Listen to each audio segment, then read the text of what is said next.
आप देख रहे हैं न्यूज बीट पारस जहांजेब के साथ। अहम मुकदमात, आईनी नुकात और सिविल नाफरमानी की बात, ये हैं वो बीट्स जिन पे बात करेंगे आज न्यूज बीट में। अस्सलाम वालेकुम, मैं हूँ पारस जहांजेब। वैसे तो एहतजाज नाम ही गुस्से के इजहार का है, लेकिन कभी कभी एहतजाज में शरीक मुजाहिरीन जज्बात में उस हद तक चले जाते हैं कि अपने ही मुल्क और रियासती इदारों का नुकसान कर देते हैं। उस मुल्क में पहले भी मुख्तलिफ सियासी जमातें और दूसरी तंजीमें एहतजाज और मुजाहिरे करती थी, लेकिन उस दिन जो देखा गया वो पहले कभी तारीख में नहीं हुआ था। ऐसे हमले पहली बार देखने को मिल रहे थे। ये मनाजिर ऐसे थे कि मुश्तइल लोग अपने लीडर की मोहब्बत में उस इमारत में घुस गए थे जिसकी बेहुरमती या उसके अंदर तोड़ फोड़ का कोई तस्वुर भी नहीं कर सकता था। ये इमारत कोई आम बिल्डिंग नहीं थी, बल्कि उस कौम के लिए एहतराम और इत्तेहाद की अलामत भी थी। एहतजाज के दौरान तोड़ फोड़ और लूट मार के अलग ही मनाजिर थे, जिनको कैमरे की आंख ने तो महफूज किया ही था, लेकिन ये मंजर तारीख के औराक में भी भयानक याद दहानी के तौर पर महफूज किया गया था। मुजाहिरीन अपने लीडर की मोहब्बत में उन्होंने ऐसे ऐसे कदम उठाए कि उस पार्टी और उसके मकबूल लीडर को लेने के देने पड़ गए। सब कह रहे थे कि अब लीडर समेत किसी की कोई बचत नहीं होगी, लेकिन उस मुल्क का निजाम सिस्टम मजबूत था, कानून की हुक्मरानी थी। जितना जुर्म हो उतनी सजा की रिवायत थी और जिसका जुर्म हो उसी को सजा की रिवायत थी। यानी ना बाप के जुर्म पर बेटे को उठाने का रिवाज था और ना ही भाई के जुर्म पर दूसरे भाई को पकड़ने का कोई कानून था। इसलिए केस चला, बहुत जल्द चला, और जिसकी जितनी सजा कानूनी तौर पे बनती थी वो उसको सुना दी गई। ना किसी ने किसी को पार्टी बदलने पे मजबूर किया और ना ही किसी ने उस जुर्म पर माफी मांगने का मुतालबा किया। रियासत ने लीडर को उस एहतजाज और हमले का मास्टरमाइंड कह के गिरफ्तार तो किया, लेकिन ज्यादा देर जेल में नहीं रखा जा सकता था। जिसको हमले पर उकसाने वाला और मास्टरमाइंड कहा गया, ना उसको नाअहल किया गया और ना ही किसी और सियासी मुकदमे में सजा दी गई, बल्कि उसने इलेक्शन लड़ा और अवाम ने उस मकबूल लीडर को अपना सदर मुंतखब कर लिया। तो ये कहानी अमरीकी पार्लियामेंट कैपिटल हिल पर हमले की है और एहतजाज करने वालों का लीडर डोनाल्ड ट्रंप है, जो आज उसी मुल्क का सदर बन चुका है। यानी कानून ने अपना काम किया और इलेक्शन कमीशन ने अपना। अब एक हमारा मुल्क है जिसमें 9 मई को 1.5 साल हो गया है। बेशक 9 मई काबिल मुजम्मत सानहा है, लेकिन कौन गुनहगार है और कौन बेगुनाह जेल काट रहा है इसका तयन ही नहीं हो पा रहा।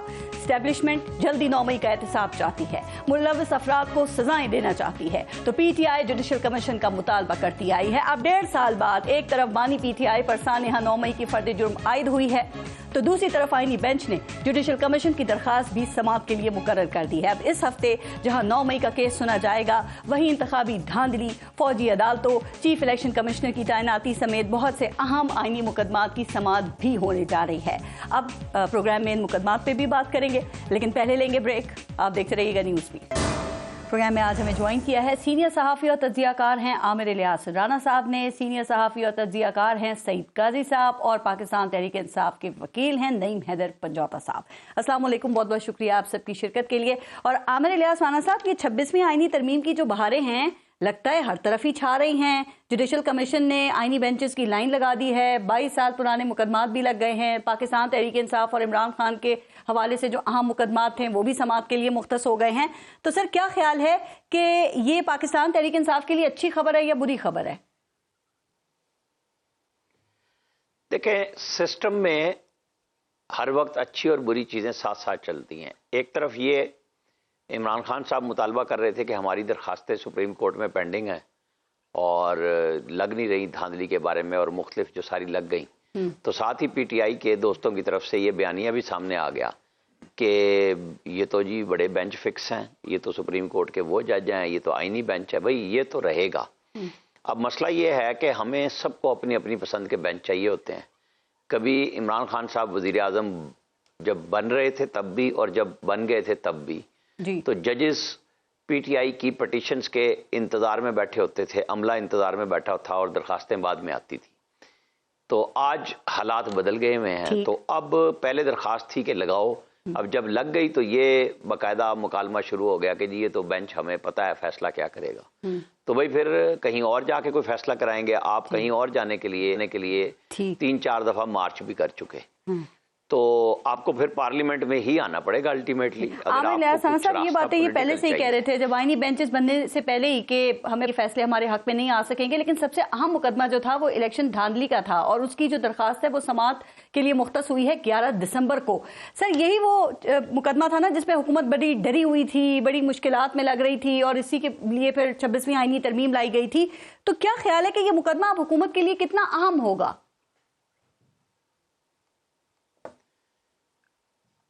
देखिए, मुकदमात हुकूमत के हों या अपोजिशन के, अब चलने तो सुप्रीम कोर्ट में हैं और दलाइल देने हैं।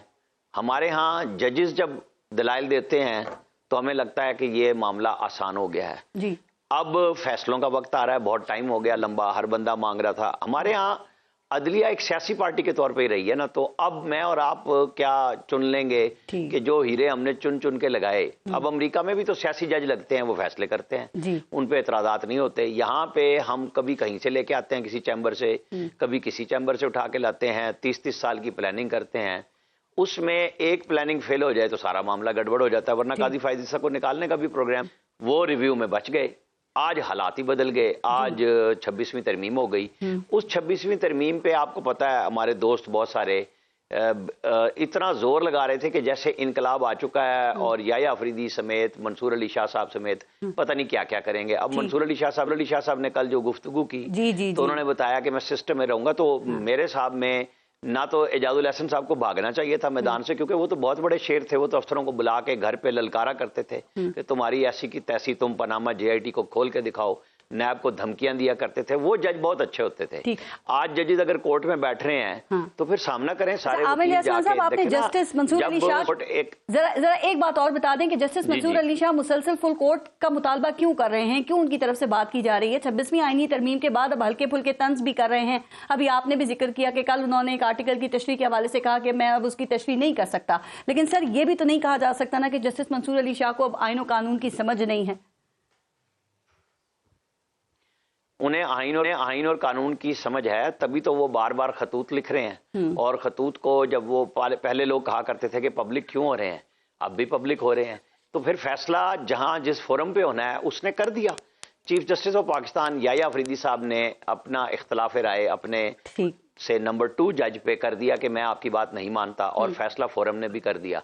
तो अब आप कहीं आसमान से तो नहीं लाएंगे ना लोग, ये फैसले तो अभी इसी फोरम पे होने हैं। ये कब तक चलेगा ये आप और हम देखेंगे। आपने ट्रंप का दिखाया, बताया कि जी वो चले गए थे, वो वापस आ गए, सदर बन गए। तो फिर आने के लिए आपको सिस्टम में रहना पड़ता है, सिस्टम को बिगाड़ना नहीं पड़ता। ये बात भी, और सिस्टम को डिसफंक्शनल भी नहीं होना चाहिए ना, कि सिस्टम भी मेरी मर्जी के मुताबिक चलेगा। वो लड़ते रहे ना ट्रंप और आ गए। तो पार्लियामेंट के अंदर या उन्होंने अपने सिस्टम को बिगाड़ने या तबाह करने की कोशिश नहीं की थी। बिल्कुल वो लगे रहे, सजाएं भी हुई, अनाउंसमेंट्स भी होती रही, लेकिन वो सिस्टम में रहे। बिल्कुल आप ठीक कह रहे हैं, और जो सिस्टम है उसको भी फंक्शनल होना चाहिए, डिसफंक्शनल नहीं होना चाहिए ना। क्योंकि अमेरिका की जब हम बात कर रहे हैं तो वहां पे मुकदमे भी सुने गए, सजाएं भी हो गई और वोट को इज्जत भी मिल गई। यहाँ पे मुकदमात भी नहीं सुने जा रहे हैं और वोट को इज्जत भी नहीं मिल रही है। नईम हैदर पंजौता साहब, आपके ख्याल में जस्टिस मंसूर अली शाह की हम बात कर रहे थे, आप समझते हैं कि उनका मौक़िफ़ जो है वो दुरुस्त है कि 26वीं आईनी तरमीम जो है उसकी दरखास्त को फुल कोर्ट को ही सुनना चाहिए? वैसे तो जुडिशल कमीशन में अब वो अकेले ही रह गए हैं, शायद इसीलिए खत भी लिख रहे हैं और हल्का फुल्का तंज भी हो रहा है। तो आप समझते हैं उनका मौक़िफ़ दुरुस्त है? बहुत शुक्रिया, आपने मौका दिया जी। देखें, पहली बात यह है कि 26वीं तरमीम की बात की गई है, जहां पर राना साहब भी फरमा रहे थे। उनके मौक़िफ़ की भी बात मैं करूं तो ये जो चीज़ है 26वीं तरमीम जिस सूरत हाल के अंदर की गई है और जिनके लिए की गई है, अदलिया को कंप्रोमाइज़ करने के लिए की गई है, वो पूरी दुनिया ने देखी जी। और जिस पार्लियामेंट के पास अवाम ने इख्तियार ही नहीं दिया, वो कैसे कोई तरमीम कर सकती है, कैसे कोई बिल ला सकती है? सबसे पहले तो देखना है कि जो धांधली ज़्यादा दरखास्तें वो डाका डाला गया है, जो उन पर पटिशनें डाली गई हैं, उनको डिसाइड किया जाए और अवाम का मैंडेट अवाम को दिया जाए, जिसके लिए हम एहतजाज भी करते हैं जमहूरियत के लिए, कानून की बालादस्ती के लिए। अब 26वीं तरमीम के अंदर यही मसला था कि कुछ चंद लोग जो चाहते थे कि अदलिया उनके मुताबिक चले, और वही किया कि 26वीं जब तरमीम हुई तो कॉन्स्टिट्यूशनल बेंच जब बनाया गया तो उसके अंदर भी अपनी मर्जी के जजेस का इंतखाब किया गया। वहां पर सीनियरिटी वाला प्रिंसिपल देखा गया हो गई है। और वही देखा तहरीक भी हमें नजर नहीं, आपका रास्ता रोके वही बेंच जज मंसूर साहब थे, हाँ। देखिए सीनियर जज मंसूर साहब थे जिनको चीफ जस्टिस होना चाहिए था, और जब आपने अपनी मर्जी के मुताबिक मुल्क को चलाना है, अपनी मर्जी के मुताबिक कानून साजी करनी है, तो फिर आप अपनी मर्जी की फैसले लेने के लिए ऐसे बेंच बनाएंगे जिनके सामने ये सब तमाम मेरे सवाल का जरा जवाब दे दें। साहब ने बिल्कुल ठीक कहा है। पिछले शो में ना आपके पीटीआई के ही वकील हैं फैसल चौधरी, वो जुमे को हमारे साथ शो में थे और वो ये कह रहे थे कि जस्टिस मंसूर अली शाह जो फुल कोर्ट का मुतालबा कर रहे हैं वो मुनासिब नहीं है। वो कहते हैं पिटिशनर को ये मुतालबा करना चाहिए, जज खुद ये मुतालबा नहीं कर सकता या नहीं करना चाहिए उनको। तो इस पे पीटीआई का ऑफिशियल मौक़िफ़ क्या है? जो वो खत उन्होंने लिखा वो मुनासिब है या नामुनासिब है? देखें, सिस्टम के अंदर रहते हुए अगर कोई जज जो है वहां पर आवाज उठा रहा है, या अगर कोई हाई कोर्ट के चीफ जजेस ये लिख रहे हैं कि मुदाखलत हुई है हमारे मामलात के अंदर और इसे सुना जाए, तो वो इख्तियार रखते हैं, वो बात कर सकते हैं। ये पाकिस्तान का आईन आपको देता है, यहीं कहीं पर कोई गलत काम होता है तो आप इशू उठा सकते हैं। यहाँ पर उन्होंने जो बात की है कि क्या ये जो कॉन्स्टिट्यूशनल बेंच जो समाअत करने जा रहा है उससे पहले 26वीं तरमीम डिसाइड कर ली जाए, क्योंकि देखना ये है कि क्या इसका इख्तियार है भी कि नहीं। अगर डिसाइड होता है जनाब 26वीं तरमीम कलअदम करार होती है तो फिर तमाम फैसले जो हैं उनकी तो कोई वक़्त ही नहीं है। और आज तक वो दरखास्तें इससे पहले क्यों नहीं लगाई गई? जब 26वीं तरमीम हो गई उसके बाद ही जाकर आपको दरखास्त। अच्छा, वाज़ेह अल्फाज में बताएं कि 26वीं आईनी तरमीम के बाद क्या लग रहा साफ होने जा रहा है, चूंकि अगला हफ्ता जो है वो काफी अहम है और कई आईनी बेंचेस बन गए हैं। देखें, इंसाफ बिल्कुल हमें नहीं समझ आ रही, क्योंकि हम ये कह रहे हैं कि 26वीं तरमीम के ऊपर फुल कोर्ट इजलास बनना चाहिए, और जब वो फुल कोर्ट इजलास बनेगा वो डिसाइड करेगा, फुल कोर्ट बनेगी वो डिसाइड करेगी वहां पर बैठ के कि क्या ये 26वीं तरमीम ठीक थी या नहीं थी, तो फिर उसके बाद आगे बढ़ा जाएगा। और जहां पर बात की गई है कि जनाब चैम्बर से तमाम जजेस लिए जाते हैं, तो मेरा ख्याल में राना साहब ये बड़ा इशू हर प्रोग्राम के अंदर उठाते थे। तो अब जो लिस्ट एक सामने नजर आई है जो नॉमिनेट किए जा रहे हैं जजेस, उनका जरा मुआयना कीजिए कि कौन सा जज जो है वो किसके चैम्बर का है, किसके ग्रुप का है, कौन साबिक सदर किसी ग्रुप के साथ एफिलिएशन रखता है, किसका रिश्तेदार आ रहा है, किसका दोस्त आ रहा है, किसके ग्रुप का बंदा आ रहा है, क्या वो मेरिट पर हो रहे हैं। और मंसूर साहब ने ये भी नुक्ता उठाया कि इसके लिए भी रूल्स बनने चाहिए। उन्होंने कहा पहले रूल्स बनने चाहिए। उठा रहे हैं वो गलत है। राइट, सईद काजी साहब बात करें ना, अब टाइम है, अब बात करें, अब उठाएं कि क्यों चैम्बर से लिए जा रहे हैं, क्यों आपके ग्रुपों के लोग जो हैं वो आकर जस्टिस साहबान बन रहे हैं। ये ऐसा नहीं होना चाहिए ना, ऐसा हम होने देंगे, इसलिए हम एहतजाज करते हैं। बिल्कुल ठीक। सईद काजी साहब, ये है ना कि इमरान खान ने इस निजाम के पल्ले कुछ नहीं छोड़ा है और सबको एक्सपोज कर दिया है, तो आपको नहीं लगता कि गेम तो अभी भी हुकूमत के ही हाथ में लग रही है? सर, आप कैसे समझते हैं कि हुकूमत के पल्ले कुछ भी नहीं है इस वक्त? मैं इसको एक और अंदाज में भी सोचता हूँ, मुमकिन है मेरी बात की अच्छी ना लगे। इमरान खान अगर ये ना होते, कोई और होता इस बुरान में, तो कोई ना कोई जिस तरीके से ये रियासत को या हुकूमत को चला रहे थे, किसी शख्सियत को भी उछाल सकती थी तारीख, लेकिन उसने इमरान खान को उछाल दिया। तो चुनाचे अब उसका रास्ता, पहली बात यह कि बेंच फिक्सिंग की इस्तेलाह सबसे पहले किसने इस्तेमाल की थी? वो कौन सी प्रेस कॉन्फ्रेंस थी जिसमें मोहतरमा मरियम नवाज साहिबा ने बेंच फिक्सिंग की इस्तेलाह इस्तेमाल की थी? बात यह है कि बड़ी सीधी सी है, कुछ समझना कोई मुश्किल नहीं है। यहाँ दो बड़े धड़े जो हैं, और खास तौर पर जब से ये कारोबार और सियासत इकट्ठे हुए हैं और कारोबार माल बनाने का धंधा बना है, तो जज भी अपने चाहिए, हमें फिर जो है वो जस्टिस कयूम मलिक भी चाहिए जी, और फिर ये है कि हम चढ़ भी दौड़ेंगे। इसी तरह जिस तरह मेरा भाई आमिर इलियास राना कह रहा है कि वो इंतजार करते होते थे, चले ये भी यकीनन हो सकता है और हुआ होगा। सवाल क्या है? सवाल ये है कि यहां बेसिकली इशू ये नहीं है, इशू ये है कि ये एक डिसफंक्शनल सिस्टम हो चुका है जी। इसमें ये जाती और एक कारोबारी लड़ाई बन चुकी है। नहीं, एक मिनट, आप कह रहे हैं कि हुकूमत के पल्ले कुछ नहीं है। जरा ग्राउंड रियलिटीज पे बात करते हैं ना। हुकूमत की सबसे बड़ी कामयाबी तो ये 26वीं आईनी तरमीम ही है। जरा तसव्वुर कीजिए काजी साहब कि अगर 26वीं आईनी तरमीम से पहले ये सारे मुकदमात लग जाते समाअत के लिए, तो क्या मंजरनामा होता फिर? मैं सिर्फ एक फिक्रा बोल लेता हूं अलामती और इशाराती तौर पर जी। आज रियासती वेंटिलेटर उतार लें तो हुकूमत किधर है?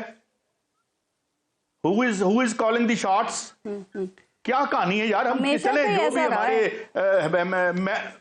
नहीं देखें, हमेशा शायद इतना इस तरह भी नहीं था। वो ये मैं तो ये कहता हूं कि हम बड़े खुश हुए थे, वोट को इज्जत देनी है। अब यही हालत अदालत की है। अदालत अब बन चुका है अखाड़ा। साडा बंदा थेरी, ये साडा बंदा थेरी जो है ना, ये डॉक्टर हैं बहुत मशहूर इशफाक हसन खान साहब, इस मुल्क का बेड़ा गर्क करता साडा बंदा थेरी।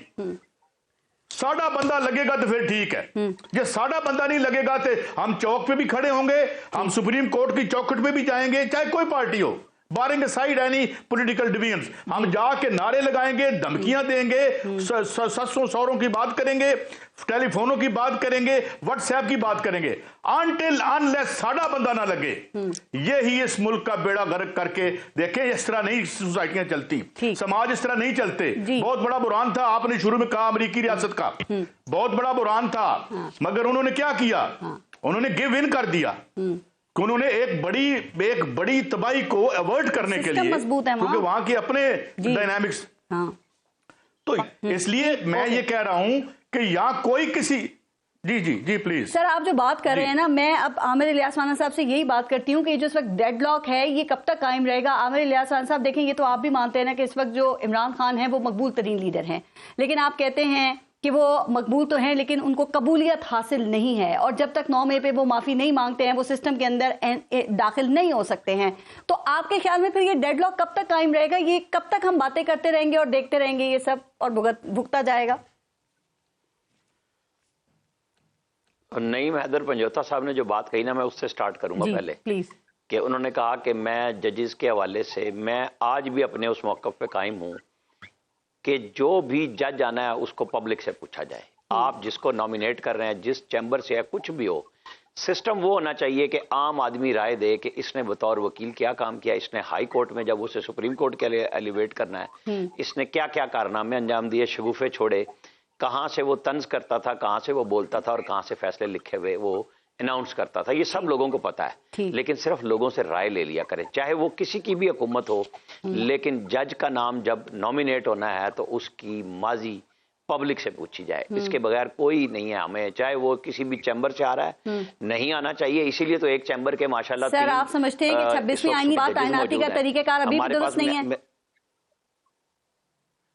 मैं समझता हूं कि उसमें अवामी राय को हर सूरत में शामिल किया जाए। ये मेरा तो बिल्कुल, मैं एक तालिब इल्म हूं और मुझे ये समझ आ रही है कि ये चैम्बरों और जजेस के हाथ में होना ही नहीं चाहिए।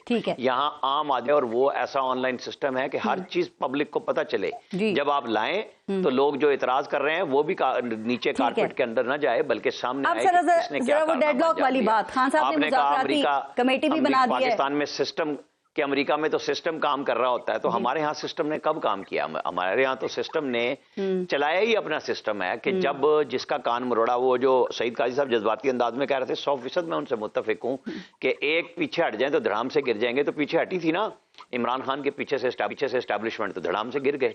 तो फिर अगर जब पीपल्स पार्टी और नून लीग ने ये बात समझी थी कि हमें बात आपस में करनी चाहिए, और फिर घोड़ा बने इमरान खान साहब एस्टैब्लिशमेंट का 2011 में लॉन्चिंग पे लेके आए, और फिर उस घोड़े को खुद उसी से बिदका के और भगा के और साइड पे गिरा दिया गया। क्या अब ये सब उनका नहीं है? चाहे वो वोट की इज्जत देने वाले हों, चाहे वो जमहूरियत का राग लापने वाले हों, सबके लिए ये नहीं है कि हम आपस में बैठ के बात कर ले, कोई रास्ता बनाए। कल नवाज शरीफ को बाहर जाना पड़ा, बेनजीर भुट्टो को बाहर जाना पड़ा, दोबारा आए, दोबारा इक़्तिदार आया, फिर वापसी हो गई। तो जब एक ही जगह से सारों को मसाइल पैदा होते हैं तो आपस में क्यों नहीं मिलते? जब आपस में नहीं मिलते तो फिर मुझे और आपको गिले करने के लिए किस लिए बैठ जाते हैं? हर बंदा चाहता है कि सिर्फ मेरे लिए बात की जाए। क्यों की जाए भाई? जब सियासतदान आपस में हाथ मिलाने को तैयार ना हो, वो कहते हैं जब आप अंडर रहने के लिए रात को या सुबह 7 बजे आपको को मिलने के लिए भिजवा दे तो आप फौरन तैयार हो जाते हैं, शेव करके क्यों हो जाते हैं? आप कह दें मैं नहीं मिलता, मैं अली अमीन गंडापुर से भी नहीं मिलता और मैं किसी से नहीं मिलता, मैंने अब टीम बनाई है, ये बात करेगी। वो क्यों उन लोगों से मिलते हैं जिनको टीम बना बैक टाइम पे मिलवाते हैं? तो फिर कहीं पे आप खड़े हो ना, अगर आप सिर्फ आवाम के लिए खड़े हैं तो फिर आवाम के लिए राब्ता करें ना, फिर आप ना आए। जी, अब एक तरफ सर, मेरा सवाल सुनिएगा, मैं कह रही हूँ कि अब आप समझते हैं कि हुकूमत और इदारे जो हैं वो इस मुज़ाकराती कमेटी को संजीदगी से देख रहे हैं, और कोई इम्कान, कोई खबर है कि मुज़ाकरात या बातचीत हो सकती है इस पे? मेरे पास अगर इख्तियार हो ना, मैं अभी अगर इमरान खान को दूसरा मैसेज भिजवा सकूं, वो कमेटी भी तोड़ देंगे। मतलब उनका इस कमेटी पे खुद भी ट्रस्ट नहीं होना। मैं भी इतना तालिब इल्म हूं, जानता हूं उनकी चीजों को कि वो किस चीज के लिए क्या काम कर रहे हैं, किस वक्त कर रहे हैं। जो सिविल नाफरमानी है, सीधी सी बात है, हमारे ओवरसीज पाकिस्तानी हमारे अपने अजीज हैं, बहन भाई बाहर होते हैं, सब कुछ है, बहुत मोहतरम है, लेकिन वो कौन से पाकिस्तान के अकाउंट में पैसे भेज रहे हैं, चाहे कोई दौर हो, वो अपनी फैमिली के लिए भेजते हैं, अपने बिजनेस के लिए भेजते हैं। मैं कोई बुरे अल्फाज नहीं इस्तेमाल कर रहा, हर एक का राइट है कि वो अपनी फैमिली को भी संभाले। जब रुकवाएंगे ना पैसे में और आप फिर शो कर लेंगे कि कितना नुकसान हुआ है। हाँ, नुकसान होगा बिल्कुल आपसे। आपको मैं ये कह रहा हूं, आप रुकवा लेना। ये जो आप सारे रास्ते बता रहे हैं ना कि हुंडी से भेज दो, फलाने से भेज दो, और भाई रुकवाएं तो सही ना। वो सब अपनी अपनी फैमिलीज को पाल रहे हैं, यहाँ पे मजबूरियों में चला रहे हैं। तो इनकी सिविल नाफरमानी की कैसे देख रहे हैं सर? चूंकि ये बात तो ठीक है, खान साहब ने माजी में भी जो कॉलें दी हैं वो अमली तौर पे तो नाकाम हुई हैं। इससे पहले भी सिविल नाफरमानी की कॉल आपको याद है ना कि नाकाम हुई थी, लेकिन वो बात जो हम कबूलियत और मकबूलियत की कर रहे थे आमिर इलियास राना साहब, माजी में उससे भी तो पाकिस्तान को बड़ा नुकसान हुआ है ना। अगर इमरान खान इस वक्त नाकाम हो रहे हैं तो आप समझते हैं कि रियासत उनको जेल में रख के कामयाब है, वो कामयाब जा रही है? रियासत तो 77 साल से एक ही काम दायरे में सफर है। इसीलिए तो मैं कह रहा हूं कि अगर ये काम रियासत के बस का होता तो बहुत कुछ हम ठीक कर चुके होते। यहाँ मार्शल्लाह एडमिनिस्ट्रेटर बैठे रहे और जनरल मुशर्रफ के 3 साल टेक्नोक्रेट की खालिस्तान उनकी अपनी हुकूमत थी। क्या किया? फिर सबके साथ बैठ गए। असल इशू ये है कि सियासतदान क्यों नहीं बैठते। ये वो वक्त होता है कि सब एक दूसरे की मुश्किल को सामने रखते हुए पाकिस्तान को आगे रखें, लेकिन नहीं, मुझे अपना इक़्तिदार अजीज है, उसे अपना इक़्तिदार अजीज है। इससे तो हम बाहर ही नहीं निकले ना। हमारी बहस ही नहीं है ये वाली कि पाकिस्तान और अवाम कहाँ है। अच्छा सर, मैंने ब्रेक लेनी है। इलियास राना साहब, एक चीज और पूछना चाह रही हूँ, क्या खबर क्या है कि खान साहब ये जेल से पैगाम रसानी का काम कैसे करते हैं सर? कि वो कहें कि जी मेरे अकाउंट से ये ट्वीट हो जाए, क्योंकि बाहर सबको ही पता है कि उनका एक्स अकाउंट तो बाहर से ऑपरेट हो रहा है, तो जो लोग मिलने जाते हैं उनके जरिए पैगाम पहुंचाते हैं। चूंकि दी न्यूज और जंग ने तो ये रिपोर्ट किया ना कि ये सिविल नाफरमानी की जो कॉल दी गई, ये तमाम पाकिस्तान तहरीक इंसाफ को पता चली उनके ट्वीट से, इनकी मौजूदा क़यादत को पता ही नहीं था। तो ये कैसे होता है? देखिए, उनकी खबर पे मैं तबसरा नहीं करता। मेरे साहब में नईम हैदर पंजोथा साहब यहाँ मौजूद हैं जी, और इनके कजन जो सबसे बड़े पैगाम रसा थे, उनकी हालत आपने और हमने देख ली है। इनसे पूछ लें कैसे पैगाम जाता है। बुरा हुआ उनके साथ बहुत। ठीक, मैं पंजोथा साहब आपसे इस पर जरा बात ब्रेक लेते हैं, देखते रहिएगा न्यूज़ बीट। नईम हैदर पंजोथा साहब, अभी आमिर इलियास राना साहब ब्रेक पे जाने से पहले बता रहे थे ना कि जेल में खान साहब के जो पैगाम रसान थे, वो पैगाम रसानी आपके कजन इंतजार पंजोथा साहब किया करते थे। तो अब पैगाम रसानी का काम कौन कर रहा है? देखिए, खान साहब का पैगाम जो है वो खान साहब की फैमिली भी जाती है, वकला भी जाते हैं, दीगर लोग भी मिलते हैं, पॉलिटिकल रहनुमा तारीख पे, ये जैसे लास्ट हियरिंग थी तो उस पर मिल लेते हैं, और उनका पैगाम जो है वो मुख्तलिफ सोर्सेज से आ जाता है। वो कोई इतनी नहीं है, साफियों से भी बात कर लेते हैं, उनके जरिए भी पहुंच जाता है। फिर उसमें से जो है जिस तरीके से वो छानबीन करके जो चीजें जो फिर आगे चलती भी, यानी कि उसको मिनिमाइज करके जो फिर आगे पोस्ट किया जाता है। पंजोथा साहब, एक सेकंड, फिर ये खबर गलत है जो कि एक बड़े अखबार ने इसको रिपोर्ट किया है कि वो जो सिविल नाफरमानी का जो ट्वीट से खान साहब की पता चला कि उन्होंने 14 दिसंबर को कॉल दी, अगर मुतालबात नहीं माने जाते, कि उन्होंने कहा कि किसी को भी नहीं पता था क़यादत में, ट्वीट से पता चला। देखिए, बात यह है कि नहीं, ऐसी बात नहीं है कि किसी को भी पता नहीं था। डेफिनेटली जो है वो बात जब आती है तो वो जिस सोर्सेज से आती है वो तब पार्टी के रहनुमाओं को में लोगों को ही आगे भेजी जाती है और उसके जरिए फिर आगे चलती है। ये एक बात सिर्फ प्रोपेगेंडा बनाया जाता है। आप देखें कि कोई भी ऐसा फैसला जो खान साहब ने किया हो तो पाकिस्तान तहरीक इंसाफ के किसी रहनुमा ने उसे रिजेक्ट किया हो। मुशावरत जरूर खान साहब करते हैं, किसी भी मामले के ऊपर मुशावरत मांगते हैं। कल हमारा सीसी का इजलास हुआ है जिसके अंदर तमाम चीजें जो है इस हवाले से डिस्कस भी हुई हैं। खान साहब को इनपुट भी दी जाती है और खान साहब उसके ऊपर। साहब, आपकी पार्टी में ये सिविल को लेके बड़ी तकसीम है। देखिए, कहा जा रहा है कि जो ज्यादातर अक्सरियत है आपकी पार्टी में वो कहते हैं ये कॉल नाकाम हो जाएगी। अली अमीन गंडापुर कहते हैं कि अभी तो इसके बारे में फैसला होना है। तो इससे इंप्रेशन तो यही आता है कि खान साहब क्या बगैर मुशावरत के या बताए बगैर ही अपनी पार्टी को वो कॉल्स दे देते हैं एहतजाज की, सिविल नाफरमानी की? नहीं, ऐसी कोई बात नहीं है। खान साहब के साथ मुशावरत, खान साहब जो मैसेज भेजते हैं मुशावरत के साथ खान साहब को उसके ऊपर राय दी जाती है और खान साहब का जो फिर फैसला होता है उसको मनोअन तस्लीम किया जाता है और उसके ऊपर इम्प्लीमेंटेशन की जाती है। अब खान साहब ने 5 रुकनी जो कमेटी बनाई है, देखें, हमने तो आज भी उमर अयूब साहब ने प्रेस टॉक की, उसमें बड़ी उन्होंने खुली बात की। उन्होंने कहा कि हमारे दरवाजे खुले हैं, हमारे मुतालबात बड़े जेन्युइन हैं कि कमीशन बना दिया जाए 26 पे और 9 मई पे, और सेकंड जो है वो तमाम सियासी कैदियों की रिहाई की जाए। खान साहब और जितने भी हमारे लोग, हमारे वर्कर्स इस वक्त पाबंद सलासल हैं, किए गए हैं वो तमाम के तमाम जो है वो उनको रिहा किए जाए, और ये जेन्युइन हमारी डिमांड है। क्योंकि आप देखें कि तमाम लोग पॉलिटिकली कैद किए गए हैं, अदालतों को कंप्रोमाइज करके उनको अंदर रखना, बेल्स खारिज करना, एक मुकदमे से रिहा होना, दूसरे में इम्प्लीकेट करना, हाई कोर्ट में मामला वो डिमांड आपकी सांसद ने ट्वीट में की, लेकिन आपने आमिर इलियास राणा साहब को सुना, वो कहते हैं जो मुज़ाकराती कमेटी बनाई है उसके बारे में भी कोई श्योरिटी नहीं है। सर, आप लोग इतनी बड़ी तहरीक चला रहे हैं और हुकूमत और एस्टेब्लिशमेंट समेत सभी के खिलाफ आप हालत जंग में है ना, लेकिन आपकी पार्टी भी तो इतनी इस अहम मोड़ पे इतनी उसमें भी तकसीम नजर आती है कि लगता है कि आप लोग एक दूसरे के खिलाफ भी हालत जंग में। ऐसे आप इमरान खान को जेल से बाहर निकाल लेंगे और वो दोबारा इक्तदार में आ जाएंगे? वैसे हैं ये आपके हालात? देखिए, पाकिस्तान तरीके इंसाफ जो है ना, उसकी मकबूलियत, उसकी अवाम में पजीराई, उसको तोड़ने के लिए चाहे बल्ले का निशान लें, चाहे उनको लोगों पर केसेस बनाएं, चाहे मीडिया बैन करें, चाहे एक्स बैन करें, चाहे सोशल मीडिया वालों को दें, फलाना कानून ये किया वो किया, जो मर्जी है कर लें, जितनी मर्जी है मायूसी फैलाने की कोशिश करें, लेकिन वो वोट बैंक, वो जो अवाम की राय है वो बदल नहीं रही। वो खान साहब के साथ खड़ी है, उसके लिए फिर इस तरह के प्रोपेगेंडों को ज्यादा तूल दिए जाते हैं। देखें, सिविल नाफरमानी की तहरीक जो है हम जो बात कर रहे हैं उसके अंदर अगर आप देखें तो ये कोई पाकिस्तान में अगर पहली दफा देखा जाए तो पहली दफा भी नहीं है, इससे पहले भी ये तहरीक हो चुकी है। और साहब ने दी थी कामयाब, लेकिन सर देखें, बुशरा बीबी, मैं वहां लेके चलती हूँ आपको, उसको जरा क्लियर करें। बुशरा बीबी कहती हैं कि जी मुझे अकेला छोड़ के सब चले गए। अली अमीन गंडापुर कहते हैं कि जी मैं आखिर तक उनके साथ था, और दोनों ही उस वक्त वहां खड़े होकर डी चौक पे कह रहे थे कि हम आखिर तक यहीं डटे रहेंगे। आप कहते हैं वोटर सपोर्टर, आपका कारकुन साथ है। मुझे ये बताइए, इस सबके बाद वो भरोसा करके फिर निकलेंगे आपके लिए? देखें, ये हमेशा कहा गया कि इस दफा नहीं निकलेंगे, ये हमेशा कहा गया कि अब केसेस बना दिए तो नहीं निकलेंगे, दफा 144 लगा दिए तो नहीं निकलेंगे, हो गए तो शायद बंदे पीछे हट जाए। लोगों ने तो शहीद हुए हैं हमारे, और जो फोकस है वो इस पे बात पे ज्यादा किया जाए कि गोली किसने चलाई, क्यों चलाई, सीसीटीवी फुटेजेस रिलीज की जाए, जो किरदार हैं उनको कड़ी सजा दी जाए। देखिए, आपके पास जमहूरियत के अंदर एक ही रास्ता होता है, वो ये होता है कि आप अदालतों से रजू करें, आप एहतजाज के जरिए जो आपके मुल्क के अंदर जुल्म हो रहा है आवाज उठाएं। वो सारा प्रोसेस। सर, आप ठीक कह रहे हैं, बयानिया आप लोगों ने खुद बना दिया है, आपने बड़ा मजबूत बयानिया बना दिया है कि गोली क्यों चलाई।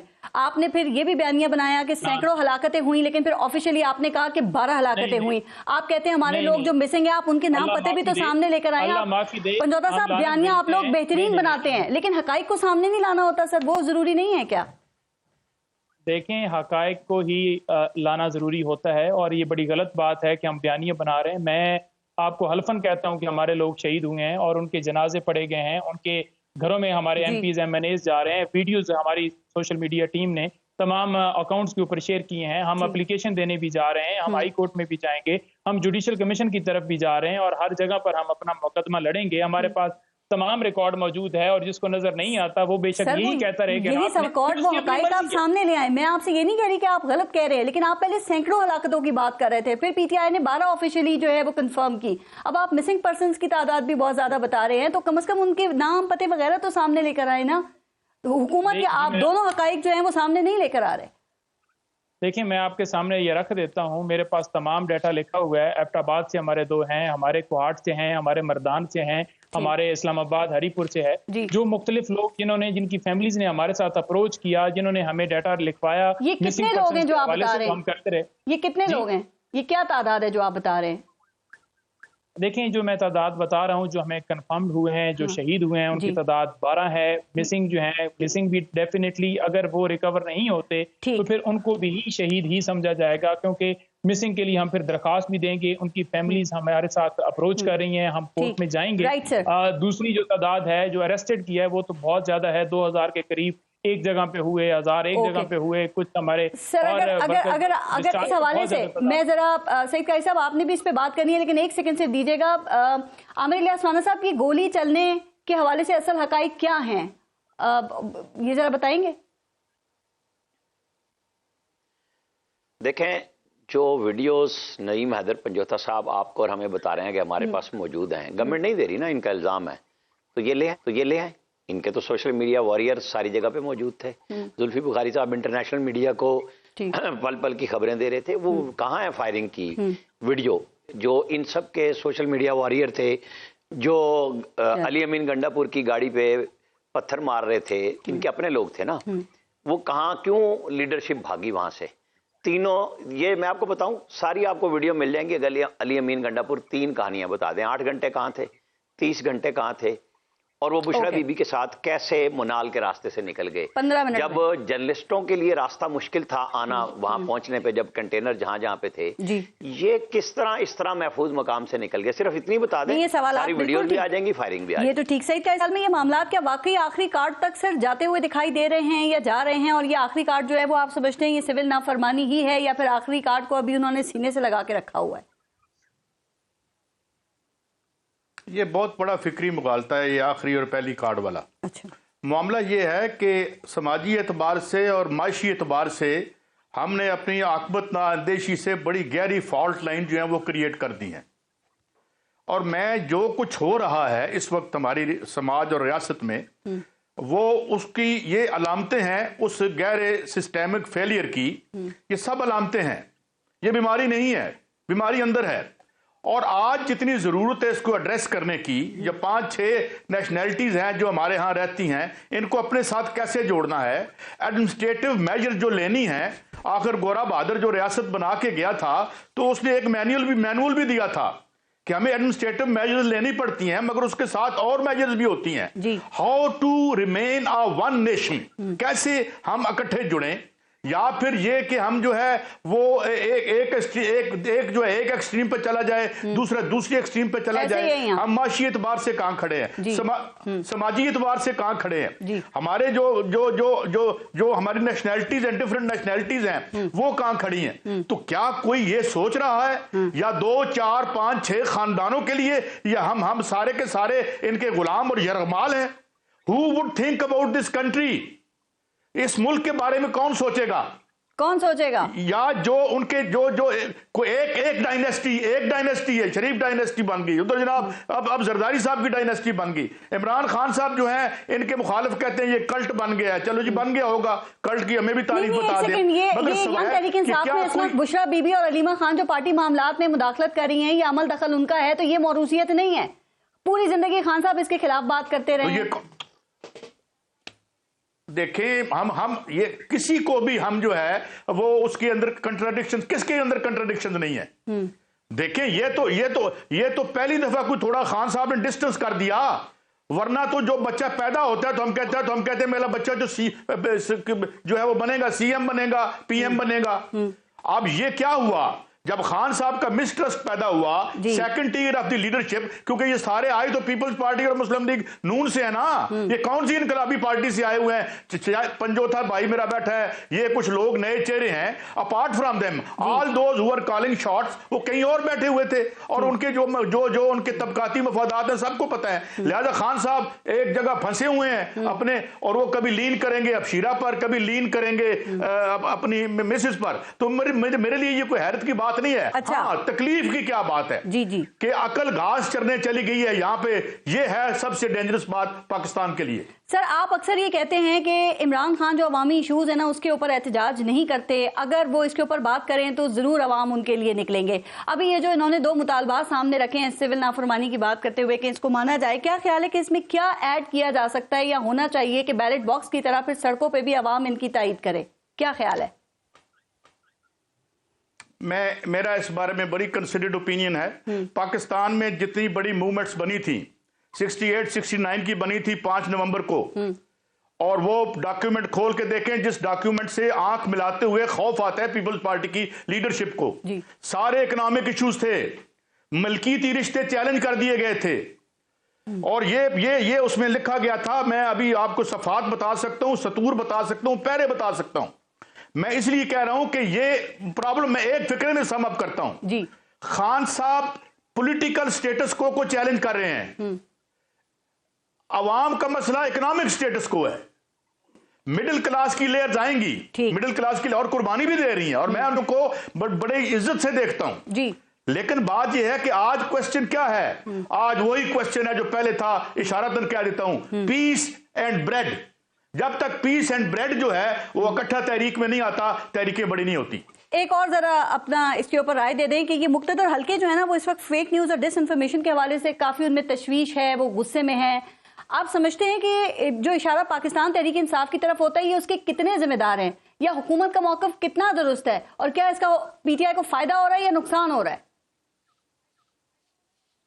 किस बात का? मैं थोड़ी सी आवाज मेरी कटी थी, दोबारा सर, ये जो मुख्तदर हल्के इस वक्त डिस इन्फॉर्मेशन और फेक न्यूज और प्रोपेगेंडे के हवाले से काफी तशवीश में हैं, उनको गुस्सा है। डिस इन्फॉर्मेशन तो मेरी मैं अर्ज करता हूं, यहाँ डिस इन्फॉर्मेशन और जो फोर्जरी है इसे तो आप दे दें। अब ये है, बिल्कुल है, लेकिन बात ये है कि मैं एक सिर्फ बात कहता हूं, एक फिक्रा मेरा सुनिएगा जी। आप टीवी की स्क्रीन पे या अखबार की सुर्खियों में हालात ठीक नहीं कर सकते। अगर अखबार की सुर्खियों में और टीवी पे हालात ठीक है और जमीन पर ठीक नहीं है तो वो बेमानी है। सहाफत कभी इनकलाब नहीं लाया करती, कोई तब्दीली नहीं करती। आपको जमीन ठीक करनी पड़ेगी, लोगों की लौट और तकदीर बदलनी पड़ेगी। तो ये है, अब हम फंसे और हमें कुछ समझ नहीं आ रही और हमें जो है वो तो तोड़ना है और यकजा रहना है। आमिर इलियास राना साहब, इस पे जरा आप भी कमेंट कीजिएगा कि गुस्सा और तशवीश तो इसके ऊपर बहुत है, लेकिन जाहिर है बयानिया या फिर कानून साजी ये फौज का काम तो नहीं है, ये हुकूमत का काम है, तो वो क्यों इसमें नाकाम है? काउंटर नैरेटिव किधर है सर हुकूमत का? देखें जी, मैं तो इस बात का दाई हूं कि वो मुख्तदर हल्के क्यों कहें, वो बतौर जर्नलिस्ट मैं क्यों ना कहूं कि हमारे यहाँ जो लोग नए नए मीडिया में आए हैं और पुराने जिनको शौक है कि यूट्यूब में डॉलर भी कमाएं, तो मिल के हुकूमत और आप करें, जो फेक न्यूज का साथ दे टांग दे, क्योंकि बात ही नहीं है ये कोई तरीकाकार है कि हर बंदा झूठ बोलता है उठ के और फिर हम फिक्री महाज ढूंढते हैं और कभी माशी और सोशलिज्म ढूंढ रहे होते हैं। आप सच बोलें, सारे रास्ते आपके बन जाएंगे और हर बंदे को सच बोलना चाहिए, झूठ के खिलाफ जाना चाहिए। अवाम के लिए कौन बात कर रहा है? मुझे ये बताएं, ये जो कहानी जो हम ढूंढ रहे हैं कि जी इमरान खान खड़ा हो गया, इमरान खान ने 3.25 साल के बाद क्या कहा कि मैं टमाटर की कीमतें नहीं ठीक करने आया था, वो तो बात ही बदल गए थे कि मेरी जिम्मेदारी भी थी। वो तो पहले 100 दिन में पाकिस्तान की SOEs जितनी थी सबको ठीक करने के लिए आए थे, वो तो किसी एक तरफ भी ना गए, वहां उनको इशरत हुसैन जैसे हुकूमत में आए थे ना, पहला तजुर्बा था, मुशर्रफ को भी चलाते रहे।